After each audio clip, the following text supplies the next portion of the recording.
الجلطة الدماغية هي ملي كيتوقف جزء من الدماغ بسبب خسارة دموية في واحد الشريان اللي كيوصل الأكسجين والمغذيات ليه، الشيء اللي كيتسبب في مضاعفات ممكن تبقى مع الشخص مدى الحياة بحال الشلل أو الإعاقات لا قدر الله. الخلايا الدماغية ملي ما كتحصلش على الأكسجين بشكل كافي خلال الجلطة الدماغية كتبدا تموت.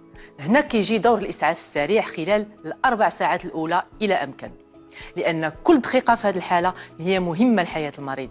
أي تأخير ممكن يسبب توقف الوظائف الدماغية جزئياً أو بشكل كلي. المضاعفات المحتملة للجلطة الدماغية هي الشلل واضطرابات في الوعي. هذا الشيء علاش الوقت عامل مهم باش ننقذوا المريض، لأن كل دقيقة كتعني حياة المريض وصحته. كل ما عتقنا المريض بكري كل ما كانت فرص إنقاذ الدماغ أكبر. لهذا من المهم نعرفوا علامات الجلطة الدماغية ونتصلوا بطبيب الطوارئ مباشرة إلى شكينا فيها.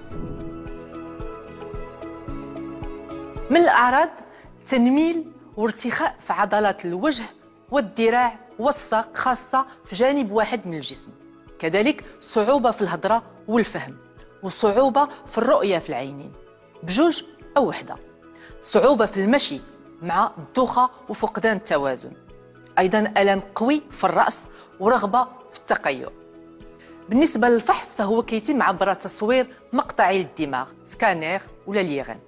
أما العلاج فهو كيتضمن أدوية أو حقن عبر الوريد باش تتفتت الخطرة اللي تثبت في الجلطة الدماغية، أو ممكن الطبيب يدير قسطرة لإعادة التروية الدموية للدماغ.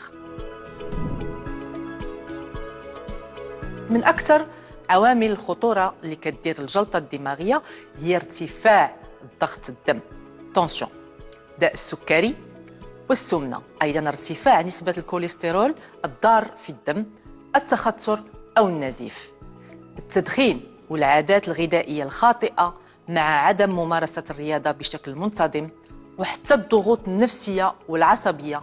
وما نساوش الأسباب الجينية والوراثية اللي كتزيد احتمالية الجلطة على المستوى الطبيعي.